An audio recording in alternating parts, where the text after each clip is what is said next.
유당열 목사님 안내 말씀입니다. 미주 대한신학대학 봄학기 개강 세미나를 알려드립니다. 필히 재학생들은 참석하시기 바랍니다. 강사는 대만에서 큰 교회 시무하시는 최혁 목사님이시며 강의 내용은 룻기 1, 2, 3 강의입니다. 참석하시는 모든 분들에게 2학점을 드립니다. 지금은 사순절 기간입니다. 아래 최혁 목사님 룻기 강해 주제와 일자 및 시간, 장소를 잘 참조해 주세요. 샬롬.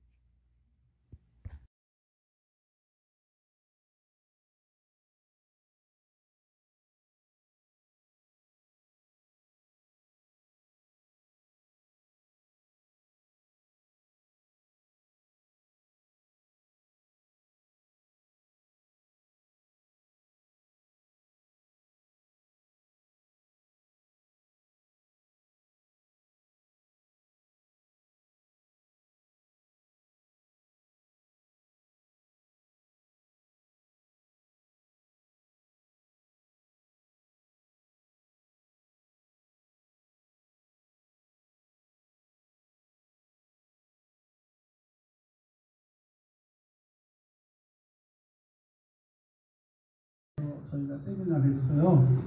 한 800명 정도 나오는 장로교회 규모의 장로교회인데 거기서 전국 세미나 마지막 때 이스라엘과 교회 세미나를 했습니다. 근데 제가 세미나를 한다고 하니까 대부분의 주변 사람들이 첫째 한국은 잘 안 보인다. 평일날에도 유명 강사가 와도 여러분 그런 얘기 들으셨죠? 요즘 부흥회도 잘 안 온다.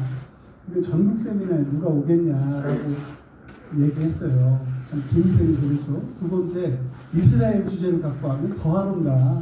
이 시장이 좁기 때문에 속된 말로. 그래도 제가 하나님이 주신 감동이 있어서 제가 최시그리는 앉은 자리 풀도하려는 그래서 제가 고집스럽게 밀고 나갔습니다.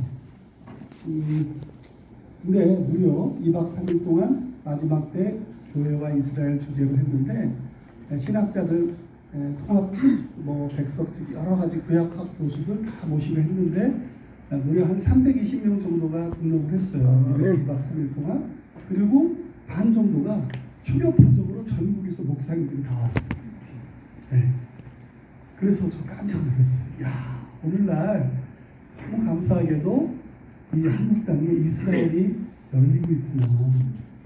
이거는 사람이 하는 게 아닙니다. 여러분 제가 무슨 대만에 있는 소리스가 무슨 힘으로 많은 전국에 있는 목사님들이 그렇게 많이 모일 수 있을까요? 그건 사람이 하는 게 아닙니다. 네.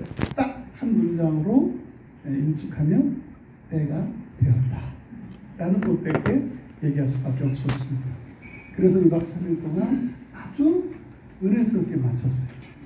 네. 근데 제가 이제 이렇게 단체를 하다 보니까 저는 여러분 오해하지 마십시오. 제 정치적인 성향은 보수입니다. 찐보수. 하지만 이거를 이스라엘과 연결시키고 싶지는 않아요. 왜 그러냐면 이걸 자꾸 시키다 보면 약간 중복되면 그래서 저는 그래서 이스라엘만 순결하게 성경적 그대로만 어디를 가든지 전하고 있습니다. 네. 그렇다고 해서 제가 막 좌파인가 그런 소문도 있더라고요. 제가 막 이스라엘만 전한다고 하니까 최영 목사가 또 좌파. 저희 집안은 아버님이 지금 동작동 국립문주에 계세요. 이승만 대통령한테 무공훈장, 화랑훈장, 무공훈장 다 받은 아주 이승만 대통령을 존경하는 공무원 집안입니다. 그럼에도 불구하고 하지만 괜찮습니다. 그래서 오늘 다 됐어요? 준비됐어요? 오케이. 자, 우리 목사님 되시죠? 목사님께서 성함이 어떻게 되세요? 목사님께서 제 앞에서 괜히 앉으셔서 이렇게 기도로 시작하겠습니다. 총장님이세요, 신학교 총장. 총장님이세요? 아이고, 감사합니다. 감히 총장님이 앞에 계신 거 제가 굉장히 부담스럽네요. 자, 우리 총장님께서 기도해 주시고 시작하도록 하겠습니다. 예. 좋으신 하나님 감사합니다. 오늘 귀한 우리 최영 목사님을 LA까지 보내게 하셔서 또한 이렇게 읽기 제작을 설명을 통한 한 세 사람 세미나라는 귀한 세미나를 열게 하시니 진실로 감사합니다. 이 세미나를 통해서 우리가 더욱더 성경을 가깝게 자세히 알 수 있는 귀한 계기가 되게 하여 주시옵소서. 이 강사로 세워주신 우리 최영 목사님 하나님께서 능력 주셔서 아버지 하나님 이 하나님의 비밀을 선포할 때 우리가 더욱더 그 비밀을 같이 알고 해석할 수 있는 귀한 시간들이 되게 하여 주시옵소서. 예수님의 이름으로 기도합니다.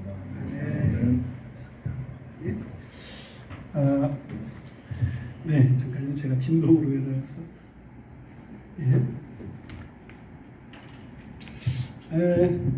저는 제가 아주 잠깐 이스라엘을 제가 어떻게 만났는지를 잠깐 설명해 드리겠습니다.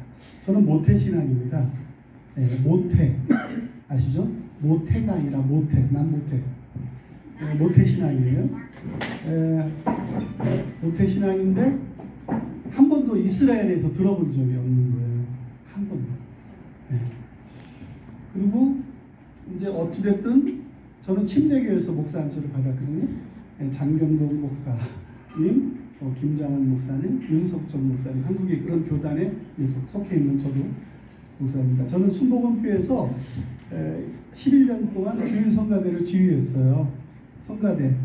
그야말로 딴따라라고 아시죠? 딴따라 출신입니다.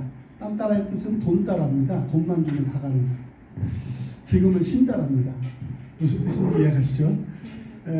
어쨌든 음악 활동을 열심히 했어요. 한국에서. 닥치는 대로 돈만 되면 하여튼 닥치는 대로 했습니다. 뭐 국립합창단 편곡부터 여러분이 들으면 아시는 CCM 가수부터 하여튼 다양한 음악 활동을 했습니다. 그리고 어떻게 하나님의 은혜 가운데 여의도 순복음교회에서 지휘하고 조영길 목사님과 김성희 총장님 해외성의 음악 디렉터로 있었고요. 또 대학에서는 학생들을 가르쳤습니다. 근데 그렇게 오랫동안 모태신앙이고 신앙생활하고 여러 가지 어떤 사역적인 일을 했지만 누구도 저에게 이스라엘에 대해서 얘기해 준 적이 없었어요. 그러다 어느 날 제가 뉴욕에 뮤지컬 제가 이제 2013년에까지 제가 어떤 문제가 터져서 그런 게 아니라 어떤 정말 그 간증도 이야기가 한 보따리예요. 근데 어쨌든 열심히 한국에서 좋은 외제차 1억에 가까운 차 혼자 제가 타고 몰고 다니면서 막 바카스 열심히 10개씩 마셔가면서 막 돌아다녔습니다. 그러다가 특별한 하나님의 정말 기가 막힌 감동이 있어서 어떤 믿음이 있는지 저도 지금 제 자신은 아직도 믿기지 않지만 하루아침에 다 끊어버리고 대만에 선교사로 갔습니다. 거기서 현지 목회를 시작했어요. 다음 달부터 이제 월급이 없죠. 그런 돈이 아무것도 없는 거예요. 그렇다고 후원교회가 있는 것도 아니고 이걸 또 전문적인 용어로 미친 거예요. 미친 거. 잘못 선택한 나이가 50이 다 되는 거예요. 2013년도에. 그리고 나서 제가 시작했는데 그리고 이제 열심히 성경을 이제 그러고 나서 이제 목회를 시작했는데 그래도 제가 대학에서 교회 음악을 가르치고 하다 보니까 성경적인 지식은 있었죠. 아이들 대학원생들 가르치고 해야 되니까. 제가 한 세대 교수였는데 그런데 이제 제가 어느 날 목회하다가 저희 성도 중에 그 자매가 남편이 의사인데 남편이 바람이 난 거야. 젊은 여자. 근데 이 성도가 예수를 믿은 지 얼마 안 돼요. 그래서 와서 기도하고 남편 때문에 너무 힘들고 괴로운데 그 14층 15층의 아파트 최고급 아파트 살면서 저에게 설교를 들으면서 저는 그냥 대충 설교했죠. 속된 말로. 그냥 다시 다 신앙의 초보들이니까. 근데 어느 날 와서 저한테 목사님 제가 매일매일 술로 살아요. 그리고 12번 베란다에 나가서 뛰어내리려고 14층 15층에서. 근데 지난주에 목사님이 설교해 주신 그 내용을 제가 쪽지에 적었는데 그게 딱 눈에 보이면 그렇게 못하겠어요. 울면서 그 얘기하는데 제가 완전 햇마로 뒤통수를 맞았어요. 나는 생각 없이 그냥 대충 뭐 내가 누가 들어도 그냥 충분히 들을 만한 설교를 준비한다고 했는데 이 사람의 삶이 생과 사가 갈리는 거였어요. 제가 깨달았습니다. 아, 목회라는 것이 이렇게 쉽게 하는 게 아니구나. 하나님이 나에게 주신 한 영혼이라도 한 명의 영혼이 있다면 나는 정말 이 영혼을 위해서 성경을 깊게 준비하고 팔아야 되겠다. 그래서 그때부터 제가 음악을 옛날 어릴 때 막 피아노를 10시간씩 쳤는데 그때부터 제가 다른 거 다 끊고 딱 앉아서 하루에 15시간, 16시간을 쉬지 않고 매일 새벽부터 밤늦게까지 성경하고 신학서. 옛날에 목사 안수 되려고 한 건 안수 받기 위해서 공부한 거거든요. 사실은 논문 쓰고 이런 것들 다. 그건 내가 뭐 성경보다 안수 받아야 되니까. 저는 아니었어요. 그래서 미친 듯이 공부를 했어요. 정말 고시 공부하는 거죠. 그러면서도 1년에 한 번은 제가 이제 팀들을 데리고 그 대만 투어하고 한국도 가고 또 이제 가끔 뉴욕에 가서 이제 뮤지컬 공연을 준비하러 제가 답사에 갔는데 거기서 어떤 분이 저를 이제 태워다 주고 있었어요. 제가 어떤 교회를 섭외하러 갔는데 앞에. 근데 그 분이 제가 뒤에서 막 뮤지컬 얘기하니까 그분이 제 얘기를 이렇게 듣고서 돌아오는 길에 저한테 그러는 거예요. 성기사님, 저는 오늘 이렇게 해서 이렇게 이스라엘을 위해서 사역하는 분입니다. 근데 제가 성기사님 얘기 들어보니까 성기사님이 뮤지컬에 대해서 좀 많이 아시는 것 같은데 저는 유대인을 너무 사랑하고 이스라엘을 너무 사랑합니다. 처음 들었어요. 그런 얘기를. 그러세요? 영혼 없는 대답이 있죠. 제가 그러세요. 그런데 그분이 저에게 좀 시간을 한 2-3시간만 내달라는 거예요. 그래서 제가 왜 그때 뮤지컬을 만들어야 되는데 성리사님한테 부탁한다는 거예요. 그래서 그럼 돈 있어요? 돈 없대요. 그러면 배우라도 준비되었으니까 배우도 준비 안 돼 있대요. 유대인 얘기 막 이스라엘 위해서 뮤지컬을 만들어야 돼. 내가 왜 만드는 거 도대체 왜 뮤지컬을 만드는 거예요? 제가 궁금했어요. 그래서 제가 그런데 제가 시간이 없어요. 그래서 저희 아들이 뉴욕에서 공부할 건데 아들하고 지금 만나야 됩니다. 근데 아들이 딱 전화가 온 거예요. 제가 스피커폰으로 딱 전화를 받았는데 아빠, 제가 지금 아빠를 만나야 되는데 3시간 후에 만나야 될 것 같아요. 제가 지금 못 만나요. 그 얘기를 우리 앞에서 운전하신 분이 같이 듣더니 저한테 싹 웃으시더라고요. 제가 시간 없다고 했거든요. 근데 싹 웃어요. 제가 왜 이 말씀을 드리냐면 참 스피커폰 그 자체도 제가 하나님께서 이스라엘을 저를 깨닫기 위해서 아주 디테일하게 하나님이 저를 인도하셨다는 것을 말씀드리고 싶은 거예요. 그래서 저랑 그분은 어쩔 수 없이 마주 앉아서 한 2-3시간 동안 저는 그분의 이야기를 들어야 되는데 하여튼 2달 안에 빨리 뮤지컬을 만들어야 되려고 하는데 그래서 제가 이제 머릿속에 생각한 것은 이분들이 뭐 아무것도 모르니까 그냥 만들고 싶으면 대만으로 오십시오. 왜? 미국 땅에 뮤지컬 만들 사람이 없겠어요? 그렇잖아요. 그러면 이제 안 오겠지. 근데 이분들이 정말 1주가 2주 동안 연락이 왔어요. 대만에 온다고. 굉장히 끈질기더라고요. 오셔서 그러면 제가 왔는데 정말 이거잖아요. 이게 정말 아무런 감동도 없고 아무런 느낌 없는데 뮤지컬을 잘못 얘기해가지고 차라리 오지 말아야 할 걸. 그때 그냥 끊었어야 되는데 아니에요. 그것도 하나님의 제 마음이었어요. 네. 어쨌든 와갖고 전혀 감동 없이 눕기를 다 쓰고 뭐 하여튼 뮤지컬을 만들어서 보냈습니다. 이제 앞으로 어디 가서 누구 만나는데 말 조심하겠구나 했어요. 근데 또 오순절 때였는데 전화가 왔어. 그 시즌이. 성기사님 이번에 뉴욕에서 제일 큰 유대인 회당에서 룻기를 했는데 급했지만 그래도 홍교사님이 뮤지컬 만들어서 너무 감동을 받았어요. 감동을 받았어요. 근데 그분은 막 너무 유대인들이 그렇게 한다고 하는데 저한테는 아무런 감동이 없는 거예요. 정말이에요. 오늘 혹시 이 자리에 저와 예전에 그런 분 똑같은 분이 계시다면 오늘 하나님께서 그분의 마음이 이스라엘이 열리는 큰 은혜가 주시는 네, 제가 그랬어요. 그러고 나서 그래요? 근데 좀 뭐 죄송하지만 뭐 선교비를 보내주는 것도 아니고 근데 또 얼마 있다 전화 왔어요. 성기사님 내년에 우리 단체가 이스라엘 가서 행사를 하는데 예루살렘 하이파 에스클론 지역에 가서 유대인을 위해서 대형 뭐 행사를 하는데 뮤지컬 총 디렉터를 만들어주시고 해주세요. 이분들 정말 끈질기더라고요. 그래서 어쩔 수 없이 코를 껴갖고 제가 갔습니다. 갔더니 막 유대인들과 춤추고 울고 하는데, 생각해보세요. 이스라엘에 대한 전혀 감동이 없는데 그 모습 보니까 얼마나 이상하게 보이겠어요. 막 깃발 들고 또 막 이상한 쇼파르, 그 음정도 안 맞고 막 부다가 삑살이 나고 막 이런 거 있잖아요. 전혀 저에게 와닿지 않는 거예요. 저는 그래서 오늘날 이스라엘에 열지 않은 분들을 만날 때 그 마음 충분히 이해해요. 정말. 왜?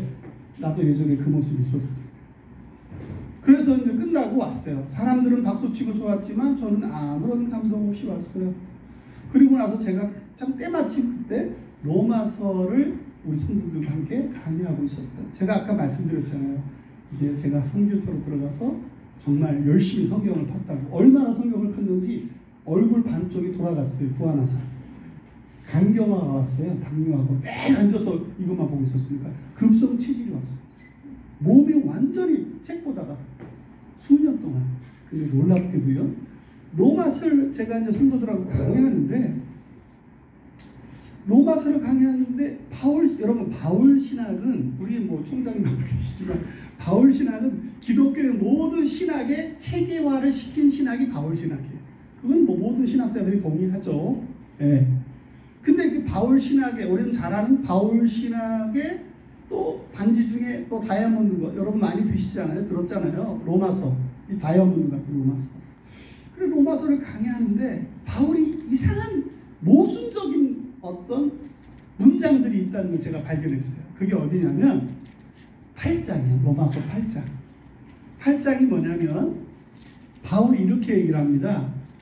모든 구원은, 인간의 구원은 인간이 하나님께서 우리를 구원하신 것에 단 먼지만큼도 인간이 어떤 역할을 하지 않았기 때문에 하나님의 은혜 가운데 구원받은 그 구원, 그리스도 안에서의 구원은 어떤 칼이나 적신이나 어떤 것도, 기품이나 높음이나 어떤 것도 우리를 그리스도 안에서 끊을 수 없다고 로마서 8장을 얘기하고 있어요. 그리고 8장을 마무리했어요. 우리가 그리스도 안에서 절대 어떤 누구도 끊을 수 없어. 왜? 구원은 하나님께서 푸는 것이. 8장 이렇게 맞췄어요. 근데 옛날에는 장절이 없잖아요. 원래 사도 바울이 쓸 때 장절. 그러면 편지가 이렇게 썼을 텐데, 그런데 바로 그 8장이 끝나자마자, 끊을 수 없다는 끝나자마자 9장으로 딱 들어갑니다. 근데 바울이 고통이 있대요. 자기 민족에 대한 구원을 받지 못하는 그 고통, 그 깊은 고통에 대한 그 고통을 말하는데, 3절에서, 로마서 9장 3절에서 바울만큼은 누가 봐도 쓰지 말아야 될 용어를 쓰더라고. 그 사람이 쓰면 안 돼. 방금 전 8장에서 절대 끊을 수 없다 라고 얘기했던 사람이, 내가 그리스도에게서 끊어질지라도 이스라엘이 구원받는 것이 내가 원하는 바다. 이상하지 않나요? 사람이 어떻게 그렇게 끊어질 수 없다고 생각하다가 방금 그렇게 얘기할까? 여러분, 이거 쉽게 말하면 바울이 인간으로서, 그러니까 그리스도의 사도로서 사용할 수 있는 가장 깊은 아픔의 표현을 한 거예요. 그렇다고 끊어지는 건 아니지만 제가 깜짝 놀랐어요. 바울이 오직 했으면 이스라엘에 대한 구원, 이 구원에 바울이 어떻게 이런 말까지 써가면서 자기 이스라엘 민족에 대한 구원에 대한 마음들이 있었어요. 왜? 기독교는 바울은 이방인 선교 사도요, 여러가지 신학적인 바울의 모든 신학을 다 얘기해놓고, 왜 바울이 가졌던 이스라엘에 대한 요 부분은 왜 바울 신학에서 왜 교수들이, 목사님들이 얘기하지 않지? 바울의 모든 걸 아주 문장 단어까지 다 딱 긁어서 신학적인 체계를 만들어 놓고, 왜 9장에 이 바울이 가졌던 이스라엘의 마음을 가지고 누구도 얘기를 안 했지? 이것도 바울이잖아. 더욱이 11장, 우리 잘 아는 말씀이잖아. 11장, 하나님이 자기 백성을 버렸느냐? 이 대답이 저는 어떻게 들렸냐면, 하나님이 자기 백성을 버렸느냐? 라는 차원이 아니라, 하나님이란 분이 아브라함이잖아. 아브라함이 제가 하나님께 쓰임 받을게요, 저를 선택해 주세요 라고 한 적 없잖아요. 하나님이 아브라함을 일방적으로 선택했어요. 그러니까 아브라함은 그냥 선택받은 자예요. 하나님의 백성, 이스라엘 백성을 삼으셨단 말이에요. 그런데 그 하나님이 자기에게 맹세하면서 선택하신 자기 백성을 버리시는 성품을 가졌냐라는 질문이에요. 그 성품을 가진 분이 하나님이냐? 저는 그렇게 들렸어요. 그냥 하나님이 자기 백성을 버렸냐가 아니라 우리가 볼 때 하나님의 성품은 그런 분인가? 라고 질문할 때 바울은 아니다. 그럴 수 없느니라. 근데 왜 목사님들은 이 부분에 대해서 심도 있게 가르쳐주지 않았어요? 그때부터 정말 이스라엘이 열리기 시작했어요. 누가 가르쳐주지 않아도 말씀 속에서 가면서 이스라엘이 열리면서 궁금했던 게 뭐냐면 인터넷 들어가면 뭐 아까 제가 말씀드린 대로 온갖 이상한 뭐 이스라엘 어쩌고 저쩌고 얘기. 그럼 내가 혹시 이렇게 이상한 신앙으로 빠지는 거 아니야? 나도 모르게 그렇게 오해했어요. 이게 잘못됐나? 이게 종교개혁 이후에 지금 여러분 혹시 이스라엘 공부하신 분들은 초대, 그러니까 중세 초기라고 하거든요. 쉽게 설명하면 속사도 시대 이후. 어디가 누구냐면 속사도라면 디모데 뭐 이런 사람들 있죠. 디도 이런 사람들이 죽은 이후에 중세 초기 이방인들이 그 당시에 교회가 5교구가 있었는데 그 이방 교회의 교부들, 교회의 대표가 된 신학자들에 대한 그 잘못된 반유대주의 사상은 성경 공부를 통해서 많이 들었을 거예요, 여러분들이. 잘못된 이해가시죠? 그런데 그 잘못된 신학이 아니라 왜? 그러면 종교 개혁자들은 어떻게 얘기했지? 도대체 어떻게 얘기한 거야? 근데 왜 그 부분들에서 나한테 설명해 주는 사람들이 없지? 그러니까 거기에서 자기가 믿는 켈빈주의, 개혁주의, 웨스트민스터 신학 이런 모든 것들을 통해서 이스라엘이 발견되지 않는다고 생각하니까 이스라엘은 첫째, 이스라엘은 없다. 이스라엘은 더 이상 교회가 아직도 대체신앙. 두 번째, 이스라엘은 그냥 일반 민족, 열방의 민족과 똑같은 민족이야. 그 정도 수준 밖에 없다는 거예요. 잘못된 거죠. 분명히 잘못된 겁니다. 그래서 제가 또 미친 듯이 팠습니다. 과연 이스라엘의 신학이 누가 중간에 만들어진 건가? 누가 중간에 딱 껴갖고 어떤 운동처럼 오순절 운동, 청교도 운동처럼 그게 운동으로 확 일어났다가 확 끝나는 것인가? 제가 공부했습니다. 코피 터져나가면서 공부했어요. 제가 자신 있게 얘기합니다. 아닙니다. 성경 전체에 여러분 절대로 이스라엘을 빼놓고서는 절대로 상다리 4개가 다리가 하나도 없을 때 기우뚱하는 것처럼 성경은 제대로 해석될 수가 없다는 걸 제가 오늘 여러분께 꼭 반증하겠습니다. 자, 지금부터 보겠습니다. 자, 이 말씀은 제가 나중에 읽겠습니다. 너무나 오늘은 시간이 나면 바울 신학에 나타난 바울이 로마서를 쓰고 했던 바울이 로마서를 쓴 진짜 이유가 있어요. 복음의 가장 핵심이라는 로마서를 쓴 이유. 시간이 나면 제가 그걸 하겠습니다. 누구도 어느 목사님도 제 앞에서 제가 정말 이제까지 한 100명 토론한 것 같아요. 제가 100명 다 이겼습니다. 내가 이긴 게 아니라 성경 그대로 딱 주장하니까 목사님들 할 말 없어요. 자, 이스라엘에 대한 신학. 요 말씀 뭐 우리가 베레아 사람들은 데살로니가 사람들보다 더 고상했다. 뭐냐면 무조건 듣는다고 해서 무조건 믿는다는 것. 그걸 맹신이라고 하세요. 뭐라고요? 맹신. 그냥 자기가 들으면 그냥 그걸로 가는 거야. 제가 어릴 때 저는 성결교로 처음에 우리 어머님이 성결교에서 신앙생활을 그때는 성경책에 찬송가가 합동 찬송가 봤어요. 성결교에 들어가서. 근데 어느 날 제가 고향집에 갔는데 집 앞에 교회 갔는데 감리교회였어. 그때 감리교회는 개편 찬송가를 봤어요. 우리 식구들이 가서 감리교회 가서 예배 드리는데 이 합동 찬송가 가사하고 개편 찬송가 가사가 다른 거야. 그래서 우리 아버님이 일어나자. 여기 이단 같다. 그리고 또 제가 침례교를 갔더니 세상에 사도신경을 안 하는 거예요. 일어나, 이단이다. 제가 갖고 있는 선입견에 대한 부분들, 맹신이라고 하죠. 내가 들었던 것에 대한 선입견이 나도 모르게 그것이 옳은가 진리가 되어버렸어. 오늘날 기독교인들이 굉장히 그게 많아요. 그래서 이스라엘을 맡고 있는 것 중에 하나가 그거예요. 나도 모르게 쌓아진 선입견에 대한 것들이 내가 만든 진리가 되어버렸어. 그걸 맡고 있는 거야. 그걸 헐지 못하고 있는 거야. 그래서 베레아 교인에 대한 부분들이 바울이 칭찬을 했죠. 자, 여러분 꼭 잊지 마십시오. 우리 같이 읽을까요? 시작.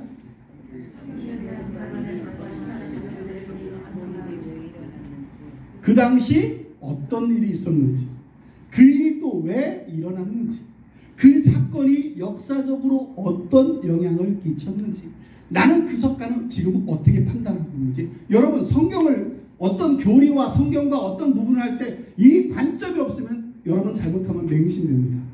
누가 어떤 목사님이 그럴듯하게 설득시키면 넘어가요. 그러지 마십시오.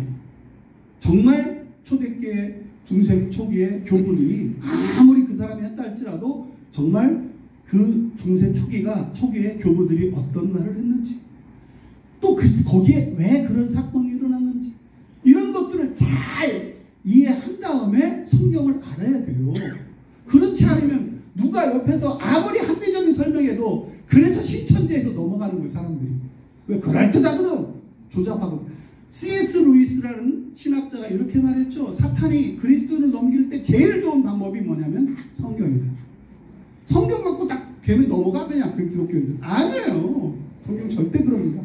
성경 전체를 통해서 봐야 된다는 거죠. 자, 두 번째, 성경을 해석할 때 여러분 지금 잘 들어보시기 바랍니다. 성경을 해석할 때는 두 가지 방법이 있어요. 하나는 역사성이라는 게 있어요. 역사성. 이게 뭐냐면 여러분 인터넷 들어가 찾아보면 성경에서 저자가 하나님이시잖아요. 성령님이시잖아요. 그러면 성령님이 그 당시에 그 기록자에게 무슨 말을 하려고 했을 거 아니에요. 의도가 있을 거 아니에요. 맞아 틀려요. 생각이 있을 거 아니에요. 성령께서, 하나님께서. 저자의 의도, 또한 그 시대의 문화, 단어, 어떤 히브리적인 이 모든 것들, 사실적인 배경에서 성경을 해석하는 걸 뭐라고요? 역사성. 이거 신학교 교수님들이라든지 이런 분들, 구약과 신약과 교수하는 분들이 이런 공부를 하죠. 그죠? 뭐 해석학, 뭐 히브리 해석학, 문자 해석학, 이런 모든 것들이 역사성이에요. 근데 이게 뭐냐면 어떤 사실적인 역사적인 것만 공부하는 거죠. 근데 성경이 그러면 역사적, 우리가 신학자는 될 수 있어도 성경의 초월성에 대해 못 느껴요. 또 반대로 역사성과 다른 것은 초월성이 뭐냐면 성경이 각 사람마다 주시는, 성령께서 주시는 감동, 해석, 깨달음입니다. 이해가세요? 이 두 가지가 밸런스를 잘 맞춰야 돼요. 근데 잘 보세요. 대부분의 이 초월성에 대한 부분만 강조하면 어떤 사람들이 와서 막 성령이 지금 막 계시해서 막 얘기한다고 하면요, 잘못하면 넘어갈 수 있어요. 전혀 성령께서 성경을 주신 저자의 의도와 전혀 관계없는 내용인데 막 얘기하는 거예요. 그러면 그거보다 그게 잘못하면 맹신의 출발이 될 수 있는 거죠. 여러분 잊지 마십시오. 이거에 대해서 그거 아니야 라고 했던 목사님들은 없어요. 자, 그래서 신앙의 균형감을 상실하면 안 됩니다. 자, 여러분 제가 한 가지 묻겠습니다. 묻지 않을게요. 여러분, 제 대만교회 청년이 불교 신자예요. 어릴 때부터 부모님이 아주 불교에 깊어가지고 경전에 대한 불교 경전을 잘 알아. 근데 어느 날 우리 교회에 왔어요. 질문합니다. 목사님, 성경과 불교에도 경전이 있는데 왜 성경이 다른지 설명 좀 해주세요. 어떻게 얘기해야 될까요? 성경이 왜 다른 종교의 경전과 다른지 혹시 설명할 수 있어요? 다 아셔서 대답 안 하시는 거죠? 네. 몰라! 너는 성경 받지 않아서 그래. 이렇게 얘기하면 안 돼요. 불신자들한테.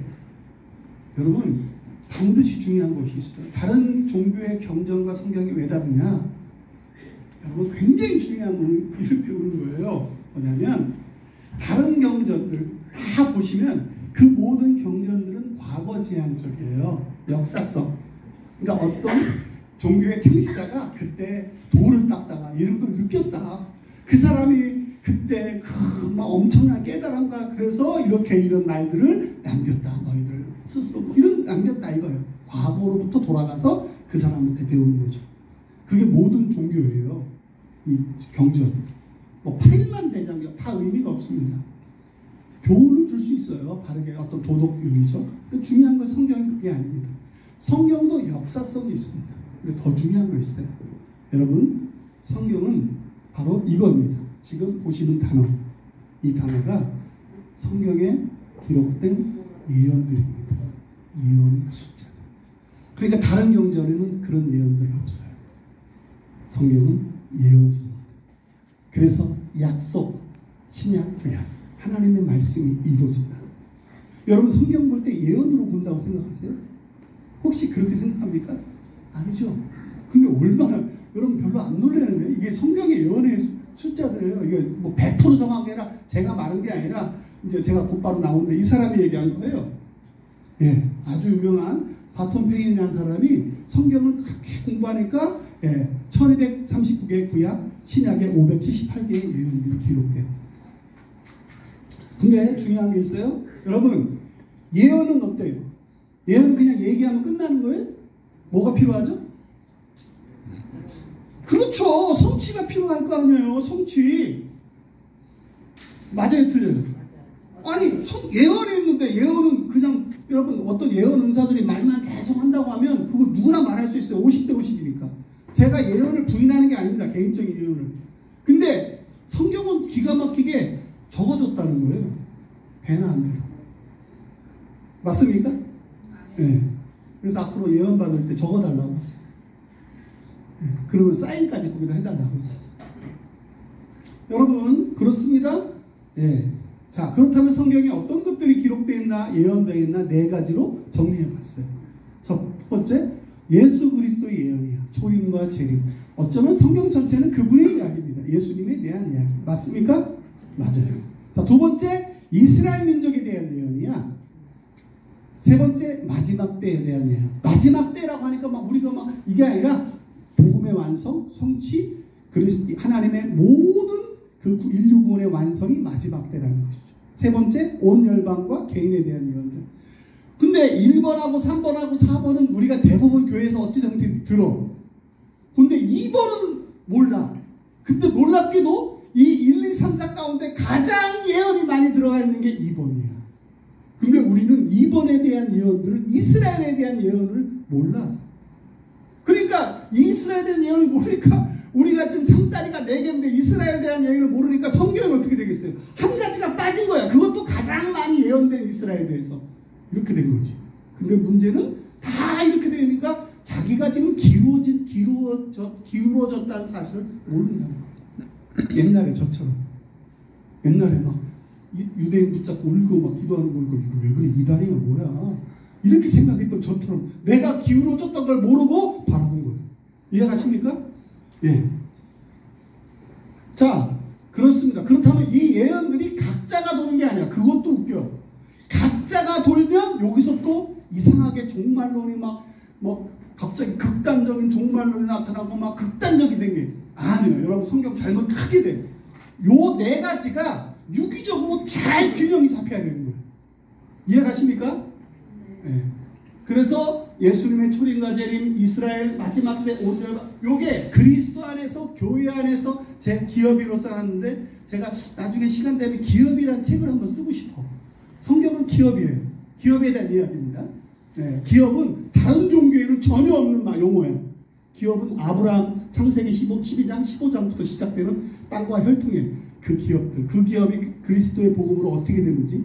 여러분 성경은 기업에 대한 이야기예요. 에덴 동산 기업입니다. 모든 피조물 다 기업이에요. 하나님의 기업. 하나님의 자체가 기업 되십니다. 아멘. 그래서 나의 영원하신 기업 생명, 이거 찬양하시죠? 네, 그분이 다야. 우리의 기업. 우리가 그분의 기업 되고 그분이 우리의 기업 되시. 이 얘기하려고 하는 게 아니라 일단은 이거다. 그래서 여러분 신앙생활할 때 성경을 볼 때 요 네 가지가 아주 균형 잡히게 공부가 잘 돼야 돼. 이스라엘을 통해서 예수님의 초림과 재림, 마지막 때 열방과 개인, 이런 것들이 잘 할 때 신앙이 성경을 누리는 것이 굉장히 수준이 달라져요. 자, 그런데 아까 제가 말씀드린 대로 예언을 모르는데 어떻게 성취를 알아요? 예, 그렇죠. 모르는 거예요.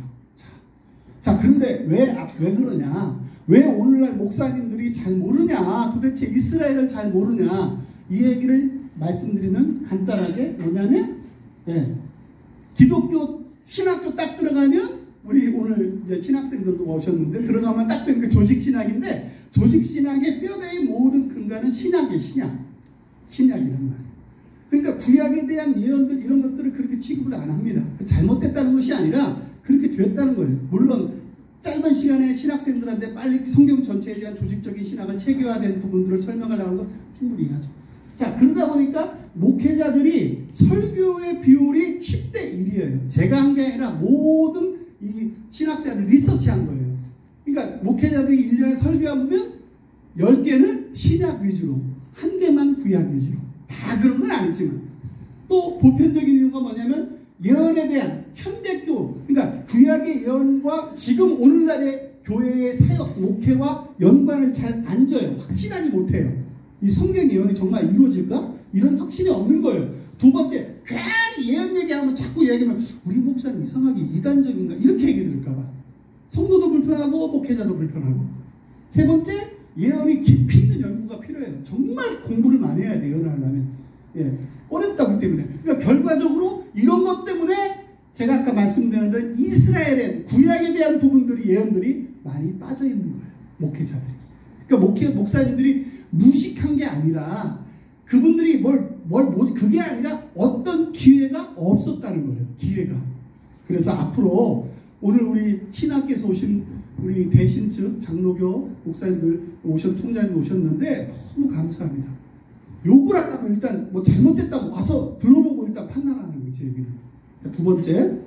자, 여러분, 신학에는 세 가지 종류가 있습니다. 여러분, 정말 이거 신학교 가면 우리 목사님들 아시겠지만, 통장을 아시겠지만, 이 몇 학기 막 배워야 될 것들 그냥 제가, 여러분, 제가 되게 쉽게 아주 간단하게 줄인 겁니다. 신학에는 세 가지 신학이 있어. 오순절과 청교도는 운동이지 신학 자체로 보진 않습니다. 물론 신학으로 볼 수 있는 분도 있지만, 첫째, 대체주의란 캐톨릭 신학이 있어. 요것 때문에 아주 이 대체주의가 이스라엘을 못 보게 하는 아주 근본적인 역할을 많이 했습니다. 두 번째, 이 대체주의라는 것, 나중에 제가 곧바로 읽는데, 두 번째는 개혁주의라고 있어. 개혁주의. 이걸 켈빈주의, 통일주의, 언약주의라고 해요. 자, 이 세 가지 암기하세요. 성경의 모든 신학은 세 개로 나온다. 첫째, 대체주의. 두 번째 뭐예요? 개혁주의라고. 켈빈주의가 개혁주의냐? 사실 그렇지는 않아. 근데 켈빈이라는 큰 기둥 아래 개혁주의 신학자들이 잘 정리를 해놨다는 거예요. 그 통일주의, 제가 왜 통일주의인지 설명할게요. 여러분 굉장히 쉽게 배웁니다. 언약주의. 또 한 가지, 이 역사적 언약주의 제가 체크를 딱 했죠. 이건 나중에 설명하고. 세 번째, 세대주의가 있어. 세대주의. 지금 미국 그 침례교는 침례교의 반 정도는 세대주의입니다. 세대주의를 나쁘다, 뭐 개혁주의가 좋다. 저는 이 시간 이 얘기를 하려고 하는 게 아니야. 그냥 학문적인 얘기를 하는 거예요. 자, 이걸 분배주의, 세대주의, 분리주의라고 해요. 이 세 가지 신학이 있다. 누가 물어볼 때, 큰 성경의 신학은 세 가지로 나눠진다 라고 생각하면 돼요. 자, 대체주의는 여러분 아시는 바와 같지만 구약의 모든 하나님의 이스라엘 백성의 언약들이 다 교회로 옮겨졌다. 그래서 구약은 의미가 없다. 이스라엘 백성들은 더 이상 존재하지 않다. 이스라엘 백성들은 하나님께 버림받아서 그 모든 언약들이 교회로 옮기다. 제가 이 동그라미 제가 했는데 아이디어가 좋지 않으세요? 이걸 막 쓰니까 사람들이 헷갈려 하는데 이 동그라미 하니까 사람들이 금방 쉽게. 그래서 구약은 없고 그냥 신약만 있다. 교회다. 그래서 교회교를 받는 거예요. 캐톨릭. 그래서 정치적, 국가적 교회. 이걸로 만드는 거예요. 그러니까 교회가 이스라엘이다. 교회교만. 캐톨릭은. 여러분 캐톨릭에 대한 부분들, 여러분 어떤 사람들이 캐톨릭이 이단인가 아닌가 그렇게 어떤 분이 알딸딸하게 얘기하고 심으는데 정확히 말합니다. 캐톨릭은 이단입니다. 교회가 아닙니다. 캐톨릭이 막 전통이라고 얘기하는 그렇지 않아요. 캐톨릭은 교회에서 참 초대교회에서 나가다가 옆으로 샌 교회입니다. 자, 이게 대체주의라고 해요. 잊지 마세요. 근데 이 대체주의라는 것을 모르는 목사님들이 자기가 캐톨릭 신학을 부인하면서도 자기가 말하는 것이 대체주의라고 말하는 걸 몰라요. 캐톨릭을 부인하면서도. 두 번째가 있어요. 아까 제가 얘기했죠. 원래 개혁주의가 두 번째인데 세대주의. 자, 세대주의는 분리주의, 분배주의, 근본주의라고 하죠. 이게 이제 여러분 혹시 요즘 막 태극기 들고 막 하시는 분들 있죠? 나쁜 거 아니에요. 저마다 어떤 정치적인 표현이 다른 것 뿐이죠. 좋습니다. 그런데 오늘날 이 미국에서 근본주의가 어디냐? 그럼 세대주의라고. 옛날에는 전통 켈빈까지 얘기했는데, 자, 그러면 이게 무슨 나랑 관계, 이스라엘과 관계 있냐? 잘 들어보세요. 자, 제가 지금 구약과 신약을 가운데 이렇게 막대기로 해놨죠. 예? 막대기로 해놨는데, 이 세대주의는 구약과 신약을 나눕니다. 그러니까 구약은 이스라엘, 신약은 교회. 이렇게. 자, 그래서 이 종말로는 나중에 설명하겠습니다. 근데 자, 저를 보십시오. 세대주의는 어떤 복음관을 갖고 있냐면, 하나님께서 2000년 전에 예수님을 보냈는데 예수님이 오셔서 이스라엘을 통해서 모든 세계에 복음을 전하려고 했는데 이스라엘이 예수님을 거부했어. 그래서 하나님의 나라가 미래로 유보됐다고 생각해요. 이게 세대주의의 신학의 어떤 뭐라고요? 그러니까 세대주의는 하나님 나라가 아직 임하지 않았어. 미래로 유보됐어. 그리고 이스라엘이 예수님을 인정하고 복음을 막 전하는 도구가 되어야 되는데 이스라엘이 그 역할을 예수님을 거부했기 때문에 이스라엘의 회복이 뒤 미래로 이루어진 거예요. 그 사이에 교회가 삽입된 거예요. 이해가세요? 예, 그게 세대주의 신학이에요. 그래서 세대주의는 예수님의 2000년 전의 기적 있잖아요. 병자를 고치시고 여러 가지 기적들. 그 기적들을 복음 전도, 하나님 나라를 전도하기 위해서 보여주신 기적들 사역이라고 생각해요. 세대주의 신학은. 자, 그리고 나서 마지막 때 이스라엘이 이제 교회가 이스라엘을 대신해서 뭐 했어요? 복음화 시켰잖아요. 전 세계. 그리고 이제 이스라엘이 돌아오는 거예요. 이스라엘이 돌아올 때 교회는 휴거가 되는 거예요. 7년 환란 전에 들어가기 전에 좀 수고했다. 니네 이스라엘 대신해서. 그래서 자, 니네 보상 차원에서, 보상 차원은 내가 하는 얘기예요. 쉽게 설명하기 위해서 이스라엘은 뒤에 있고, 자, 이스라엘은 남겨지고 교회는 환란 전에 휴거되는 거예요. 그게 세대주의 신학입니다. 그래서 우리는 공중에서 오늘이라도 이제 휴거되면 지금부터 환란이 7년 환란이 시작되고 이스라엘이 이제 큰 환란 속에서 경험하고 예수님을 영접하고 돌아오는 거죠. 이게 세대주의 신학이에요. 이해가십니까? 자, 그래서 세대주의는 복음과 선교, 전도를 굉장히 중요하게 생각합니다. 이 세대주의의 긍정적인 장점은 굉장히 선교적이고 복음적이에요. 우리가 잘 아는 세계 선교의 지평을 열었던 윌리엄 캐리, 유명한 대단한 선교적, 이런 분들 다 세대주의예요. 그리고 한국의 신학을 복음화를 시켰던 모든 신학들이 대부분 세대주의 신학입니다. 자, 저는 세대주의의 장점도 있고 단점도 있고 개혁주의의 장점과 단점도 있습니다. 그래서 저는 어떤 걸 폄하하려고 하는 게 아닙니다. 그냥 있는 그대로, 신학적인 학적인 그대로 설명하는 겁니다.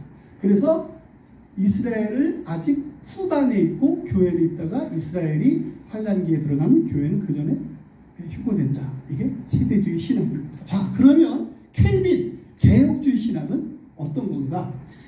잘 들으세요. 제가 아까 켈빈주의 개혁주의 신학이 뭐라고 했죠? 언약주의, 통일주의라고 했죠. 이해가세요? 왜 통일주의가? 제가 동그라미 이렇게 그려놨죠. 이 켈빈주의 개혁주의는 신약과 구약을 분리해서 해석하지 않습니다. 하나의 성경으로 봐요. 하나님의 하나의 언약으로 봐요. 이해가십니까? 그리고 아까 제가 잠깐 이제 세대주의는 행위율법을 모세율법으로 봐요. 모세율법부터 인간의. 그리고 개혁주의는 행위율법을 아담과 하가 선악과를 따먹기 전까지 행위율법, 행위언약, 그리고 그 아담과 이브가 선악과를 따먹은 후 여자의 후손을 얘기할 때부터 계시록까지를 켈빈은 다 은혜 언약이라고 해요. 이해가십니까? 쉬워요? 어려워요? 지금 뭐 여러분의 수준을 믿겠습니다. 너무 쉬워서 대답을 안 하니까. 근데 이게 왜 이스라엘과 관계있냐? 지금부터 잘 들으셔야 돼요. 그래서 켈빈은 성경을 따로따로 구분하지 않기 때문에 중간에 교회가 이스라엘이 중간에 예수님을 거부해서 교회가 갑자기 삽입됐다고 생각하지 않고 이미 에베소서 1장의 말씀대로 하나님의 천지창조 예정에 교회와 이스라엘이 이미 하나님의 인간 인류 구원의 계획 속에 설계도 속에 다 포함됐다고 예정하셨다고 하는 거예요. 이해가십니까? 그러니까 이스라엘이 뭘 잘못해서 아니라 이스라엘은 제가 이 부분에서 참 많이 울었어요. 이걸 깨닫고 이스라엘은 그 존재 자체가 뭐 잘못해서 우리보다 뭐 이게 아니라 이스라엘은 넘어져서 열방을 돌아오기 위해서 선택된 민족이에요. 이해가세요? 자, 죄송합니다. 우리 총장님과 사모님과 세 분이 이렇게 있는데 똑같이 잘못했어. 똑같이. 근데 총장님이 장남이야. 똑같이 잘못했는데 총장님만 부모님이 때리고 그런 거야. 왜? 동생들 보라고. 그러니까 얼마나 억울하겠어. 이분들이 더 나은 것도 없는데. 이스라엘은 그렇게 예정됐다는 거야. 그 민족을 바라보는 하나님의 마음 여러분 아세요? 상상하지 못해요. 왜 이스라엘은 나의 눈동자다 말씀하셨던 거 이해하세요? 그 민족이 얼마나 이방 민족 때문에 고통받는지 아세요? 그분 아니 이스라엘이 아니라 프랑스 사람 한 민족 갖다 놓으면 우리는 잘할 것 같아? 아니에요. 어떤 사람들은 말합니다. 아니 뭐 2000년 동안 유대인들이 뭐 자기네끼리 뭐 매일 모여서 안식이라고 뭐 율법 지키고 안식이라고 어쩌고 했다고 하죠. 아직도 그 사람들 그냥 그 율법에 뭐 이렇게 여러분 그렇게 손가락질 마십시오. 여러분 그들이 율법을 지킬 게 아니라 율법이 그들을 하나님의 백성으로 지켜줬어요. 2000년 아멘 하십시오. 아멘. 그들이 율법을 지킨 게 아니라 그 율법 때문에 하나님이 그 백성을 2000년 동안 존재케 하셨다는 거예요. 아멘? 아멘. 예. 그래서 이스라엘 이 켈빈은요, 여러분 제가 어릴 때 전 침례교 목사인데 침례교회는요 유아세를 안 줘요. 이해가세요? 유아세를 안 줍니다. 자기 고백이 있어야 돼. 근데 장로교회는 유아세를 주죠. 제가 우리 장로교 목사님들에게 여러분 아니 왜 자기 고백도 없는데 유아세를 줍니까? 아니 내가 입으로 신하고 그래 해야 될 거 아니에요. 어떻게 웅냥냥 하는데 걔가 어떻게 합니까? 근데 그 어떤 목사님들 제가 만난 목사님들이 잘 알아서 날 무시했는지 설명을 구체적으로 잘 안 해주더라고요.